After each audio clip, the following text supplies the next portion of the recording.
मिलता। इसलिए सोने के लिए सबसे बढ़िया आसन है चित्त। करवट लेकर भी सो सकते हैं, थोड़ा मन करे करवट लेकर सो जाइए, पर अधिक मात्रा में चित्त ही सबको सोना चाहिए, बिल्कुल सीधा यूं। थोड़ा सा करवट ले सकते हैं, करवट भी लेना चाहिए, पर ज़्यादा कंफर्टेबल शरीर को, ऐसा साइंटिस्ट कहते हैं जो आसनों का शोध करते हैं, और जो मेडिकल साइंस है वो कहता है चित्त सीधा ज़्यादा। गुरुजी सुबह जल्दी कैसे उठें बिना अलार्म के? क्षिप्रा गौर जी, सुबह कैसे उठें? जब आप रात को सोएं तो सोने के पहले 2 मिनट भगवान से हाथ जोड़कर एक प्रार्थना करें कि हे प्रभु, आप मुझे इतने बजे उठा दीजिएगा। मैं इतने बजे आज उठना चाहती हूँ या चाहता हूँ 4:30 बजे, 5 बजे आज मैं, हे प्रभु उठना चाहता हूँ, मैं 5 बजे उठ जाऊँ, मैं 5 बजे उठ जाऊँ। इस प्रकार का भगवान से कहकर आप सोइए, आप 5 बजे उठ जाएंगे, भगवान आपको उठाएंगे, समय से आप उठ जाएंगे। आप प्रैक्टिकल करके देख लीजिए, आप जितने बजे कह के सोएंगे आप उतने बजे उठेंगे। बस रेडी रहिएगा अपने आप को।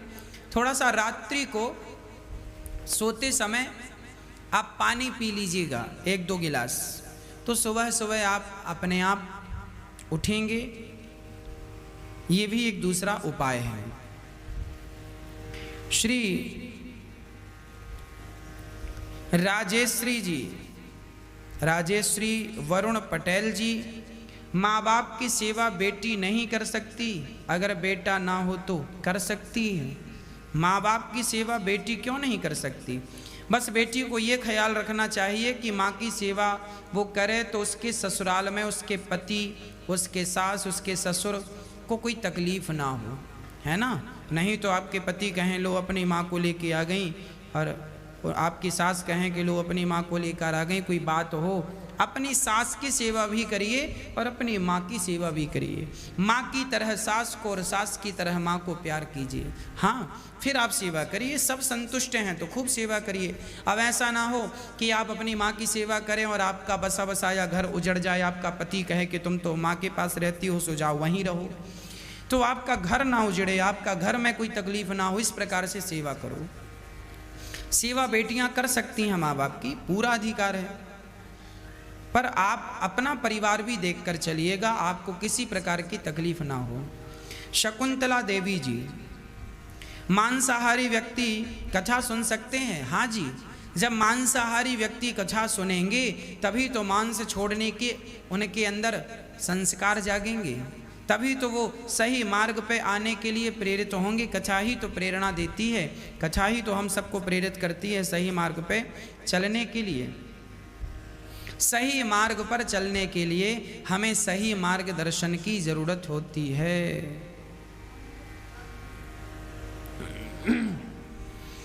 रानू पटेल जी पूछ रही हैं, कान्हा जी की पूजा कैसी करनी चाहिए? हमने कथा में बताया था कि उनको स्नान कराओ, स्नान करा के वस्त्र पहनाओ, वस्त्र पहना के बड़े प्रेम उनसे भोग लगाओ, आरती करो, यही है।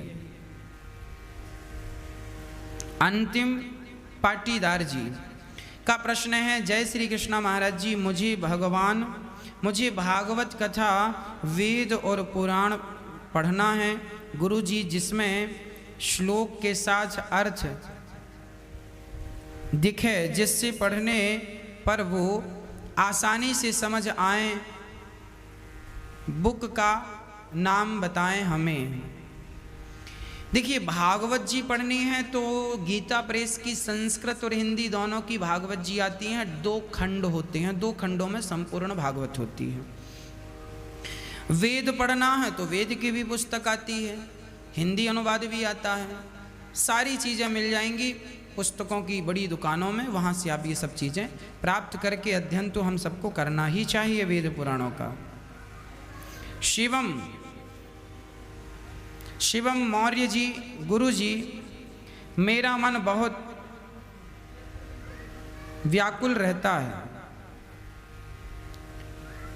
अब विचारों का कोई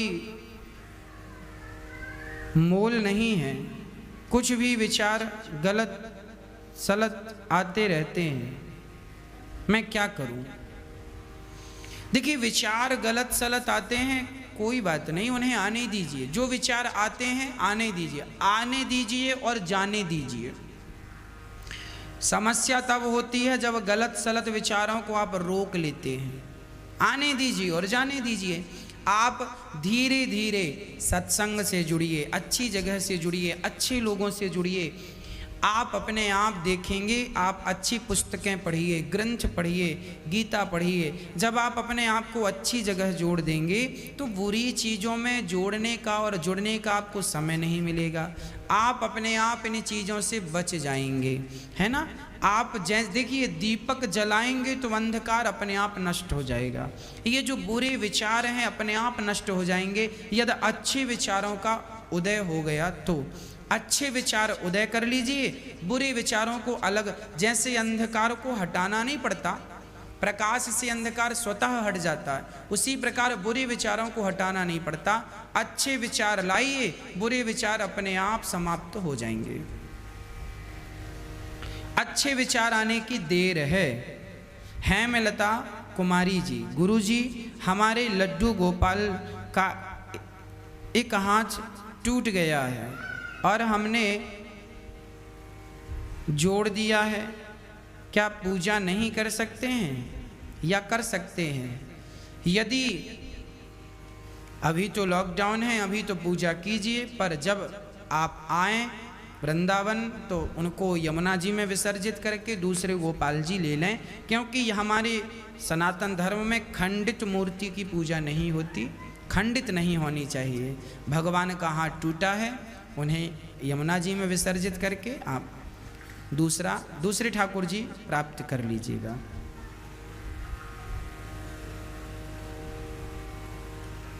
ओम जी प्रश्न कर रहे हैं, राधे राधे गुरु जी, घर का मंदिर कौन सी दिशा में रखें?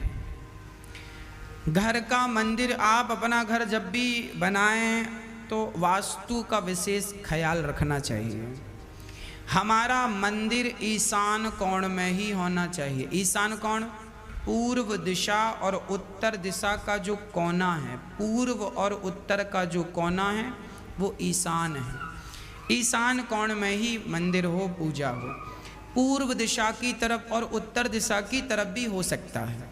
उत्तर में हल्का सा पूर्व की तरफ और पूर्व में हल्का सा उत्तर की तरफ, यही ईशान है। इस दिशा में घर में पूजन होना चाहिए भगवान का।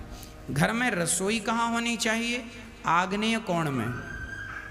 यदि आपके घर में ये व्यवस्था नहीं है तो तोड़ फोड़ प्लीज मत कीजिएगा, है ना।